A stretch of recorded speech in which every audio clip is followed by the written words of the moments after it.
आज स्टार्ट करने जा रहे हैं न्यूक्लियर फिजिक्स। हम लोग यूपीएससी का फिजिक्स ऑप्शनल का जो न्यूक्लियर फिजिक्स है उसके 8 ब्रांचेस में से एक ब्रांच न्यूक्लियर फिजिक्स को स्टार्ट कर रहे हैं। ठीक है, तो ये एक तरह का इवॉल्विंग फील्ड है, मतलब बेसिकली इसमें हमेशा से स्टडी रिक्वायर्ड होगी क्योंकि ये हमेशा इवॉल्व कर रहा होता है। इसके जो रिसर्च वगैरह हैं वह निकलते रहते हैं, मतलब इवॉल्व होता रहता है, तो इसलिए हमेशा इसकी स्टडी की रिक्वायरमेंट है। ठीक है, तो इसकी बेसिक जो न्यूक्लियर की प्रॉपर्टीज़ है उस पर आते हैं हम लोग। बेसिक न्यूक्लियर प्रॉपर्टीज़ क्या है कि न्यूक्लियस जो है, ठीक है, ये होता है हमारा न्यूक्लियस, इसके अबाउट इलेक्ट्रॉन्स जो है रिवॉल्व कर रहा होता है। तो एक साइज कॉन्स्टिट्यूंट्स होगा, मतलब इसका एक साइज होगा। ठीक है, इस न्यूक्लियस का भी एक एंगुलर मोमेंटम होगा।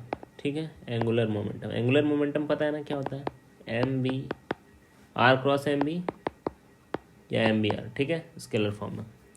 मैग्नेटिक मोमेंट होगा इसका, एक मैग्नेटिक मोमेंट आई है। क्वाड्रुपल मोमेंट होगा, क्वाड्रुपल मोमेंट एक ऐसा चार्ज का ओरिएंटेशन होता है प्लस माइनस माइनस प्लस। ठीक है, डायगोनल रिलेशन। पैरिटी होता है, पैरिटी क्या होता है, अगर मिरर के सामने हम लोग किसी एटम को या मॉलिक्यूल को रख देते हैं तो क्या उसका पैरिटी कंजर्व्ड है या नहीं कंजर्व्ड है, ये डिपेंड करेगा कि जब हम लोग उस पर ऑपरेटर लगाएंगे। ऑपरेटर बेसिकली वेव फंक्शन को अप्लाई करेंगे। ठीक है, एक फंक्शन को अप्लाई करेंगे with the operator, operator apply करेंगे किसी फंक्शन पे, जैसे पी ऑपरेटर हो गया, एच ऑपरेटर हो गया, ये सब कुछ सीखने को मिलेगा। थोड़ा सा क्वांटम फिजिक्स यहाँ पे अप्लाई होगा। तो इम्पॉर्टेंट ये है कि आपके पास पहले से प्री रिक्विसाइट नॉलेज हो क्वांटम फिजिक्स की। ठीक है, इतना क्लियर हो जाने के बाद हम लोग आते हैं मॉडल्स ऑफ न्यूक्लियस पे। तो न्यूक्लियस के 2 मॉडल हैं, सेमी एम्पेरिकल मॉडल जिसमें कि मास फार्मूला होता है और मास पैराबोला। ठीक है, मास पैराबोला एक ग्राफ है। Then shell model. उसके बाद आते हैं नेचर ऑफ न्यूक्लियर फोर्सेस पे। न्यूक्लियर फोर्सेस में नेचर क्या है, जैसे मैंने बताया कि ये न्यूक्लियस है, इसके अबाउट इलेक्ट्रॉन रिवॉल्व कर रहा है। तो क्या क्या न्यूक्लियस फोर्सेस हैं। ठीक है, एक यूक्वास की मेसन्स थ्योरी है, मेसन्स की थ्योरी है बेसिकली चार, और characteristic of strong nuclear forces, क्या कैरेक्टरिस्टिक होता है, ये मेसन्स थ्योरी बहुत इंपॉर्टेंट है। इसने काफ़ी अच्छे तरह से एक्सप्लेन किया है कि न्यूक्लियस जो जिसमें कि न्यूट्रॉन न्यूट्रॉन है और प्रोटॉन प्रोटॉन है, जो कि रिपल्सिव फोर्स देंगी, एक तरह का सिमिलर चार्जेस हैं, डिस्पाइट यहाँ पे न्यूक्लियस जो है साथ साथ रहते हैं। तो ऐसा क्यों है, ये यूक्वास मेसन्स थ्योरी काफ़ी अच्छी तरह से एक्सप्लेन करता है। ठीक है, उसके बाद ground state of deuteron, deuteron का ग्राउंड स्टेट क्या है, और मैग्नेटिक मोमेंट।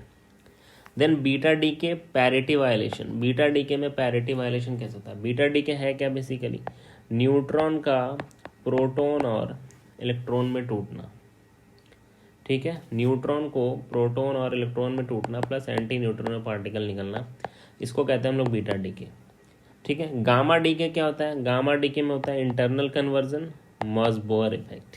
गामा डी के में इंटरनल कन्वर्जन और मॉस-बोअर इफेक्ट। ठीक है, न्यूक्लियर फिजन एंड फ्यूजन। ठीक है, उसके बाद आते हैं पार्टिकल फिजिक्स में। पार्टिकल फिजिक्स में क्या होता है, particle classification, conservation laws, quark structure, hadrons, basic idea about unification. ठीक है,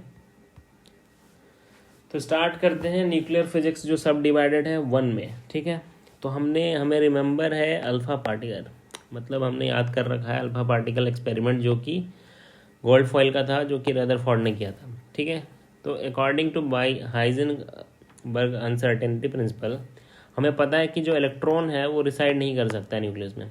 क्यों नहीं कर सकता है वो देख लेते हैं अभी। हाइजेनबर्ग अगर नहीं पता हमें तो देख लेते हैं, ये छोटा सा एक्सप्लेनेशन है इसका। बेसिकली इलेक्ट्रॉन जहाँ पे रिवॉल्व करता है वो उसकी जो दूरी है वो लगभग 10⁻⁻10 मीटर है। ठीक है, जहाँ तक न्यूक्लियस का रेंज है वो है लगभग 10⁻⁻15 मीटर। ठीक है, ये 2 रेंज हमारे सामने आ गए। अगर हम लोग मान लेते हैं कि जो न्यूक्लियस है वो इलेक्ट्रॉन के पोजीशन पे, या फिर इलेक्ट्रॉन को मान लेते हैं कि न्यूक्लियस की पोजीशन पे, तो डेल्टा एक्स हमारे लिए कितना हो जाएगा, 10⁻⁻15। ठीक है, जो भी हम लोग 10⁻10 को यूज़ करते हैं, तो डेल्टा एक्स को हम लोग ये यूज़ करेंगे, corresponding delta x delta P, H cut हो जाएगा। ठीक है, तो इसके कॉरेस्पॉन्डिंग हमारा डेल्टा पी निकलेगा कुछ। ठीक है, कुछ भी निकलेगा सपोज दैट। तो जो डेल्टा पी निकलेगा, एनर्जी क्या होता है, एनर्जी क्या होता है, अगर हाफ mv² लिखें, ठीक है, ये रिवॉल्व कर रहा है, इसके पास काइनेटिक एनर्जी है, तो मोमेंटम के टर्म में लिखेंगे तो क्या आएगा, p²/2m, ठीक है, p²/2m आ गया। तो मोमेंटम का जब स्क्वायर करेंगे और ये 2m करेंगे तो इसकी एनर्जी बहुत ज़्यादा आ जाती है, इतना एनर्जी है नहीं हमारे पास जितनी एनर्जी आ जाती है, ठीक है। तो according to this Heisenberg uncertainty principle, ये इलेक्ट्रॉन जो है इस न्यूक्लियस पर रिसाइड नहीं कर सकता, ठीक है। डेल्टा एक्स 10⁻15 पे एनर्जी की वैल्यू काफ़ी ज़्यादा आ जाती है, ठीक है। उसके बाद आते हैं कॉन्स्टिट्यूएंट्स ऑफ न्यूक्लियस पे, ठीक है। ये सब चीज़ें हमें पता है, थोड़ा थोड़ा ओवरव्यू देख लेते हैं। जैसे न्यूक्लियस में क्या होता है, न्यूक्लियस में प्रोटॉन होता है, प्रोटॉन का चार्ज क्या होता है, +E होता है। मास ऑफ प्रोटॉन क्या होता है, लगभग 1836 टाइम्स मास ऑफ इलेक्ट्रॉन के बराबर होता है, ठीक है। मास ऑफ प्रोटॉन जो है 1.66 × 10⁻27 kg होता है, पता है हमें। m0c² जो रेस्ट मास एनर्जी है 938 मेगा इलेक्ट्रॉन वोल्ट होता है, ये याद रखने की ज़रूरत है, ठीक है। आई जो है स्पिन जो है वो 1/2 होता है। म्यू ऑफ प्रोटॉन 2.793 μn होता है। देखो ये सब कुछ एक्सपेरिमेंटली निकाला गया है, ठीक है। ये सब हम लोग कुछ भी ऐसा कैलकुलेट नहीं कर सकते हैं राइट नाउ, अभी तो नहीं कर सकते हैं जब तक एटॉमिक एंड स्पेक्ट्रल वाला कोर्स ख़त्म नहीं हो जाता। तो न्यूट्रॉन का जो चार्ज होता है वो 0 होता है, चार्जलेस होता है, हमें पता है। 1840 टाइम्स मास ऑफ इलेक्ट्रॉन होता है, इसका भी मास इतना होता है। रेस्ट मास एनर्जी थोड़ा सा ज़्यादा होता है प्रोटॉन से, 939.5 मेगा इलेक्ट्रॉन वोल्ट होता है, लगभग हम लोग 940 लेते हैं, ठीक है। म्यून जो है इसका वो -+1.91 म्यून के आसपास है, ठीक है। ये सब कुछ ठीक है। उसके बाद अगर कैसे टाइप्स ऑफ न्यूक्लियस होते हैं, टाइप्स ऑफ न्यूक्लियस पे आते हैं थोड़ा सा। अगर जेड सेम होगा, ठीक है, और ए में डिफरेंस होगा, जेड सेम होने का मतलब प्रोटॉन सेम होना, तो सेम एलिमेंट होगा, ठीक है। मास नंबर चेंज होगा तो उससे दिक्कत नहीं है।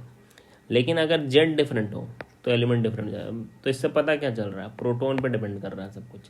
प्रोटॉन अगर सेम है तो सेम एलिमेंट है, अगर सेम नहीं है तो डिफरेंट एलिमेंट है, ठीक है।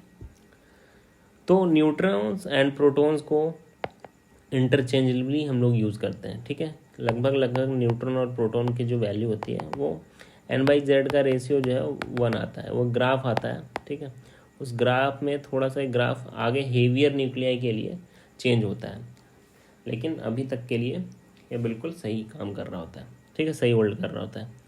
तो ये हो गया लगभग 1-2 पेज, 2, 3, 4 पेज, ठीक है। अभी तक 4 पेज ख़त्म हो गया। नेक्स्ट लेक्चर में बाकी का ख़त्म करेंगे, ठीक है।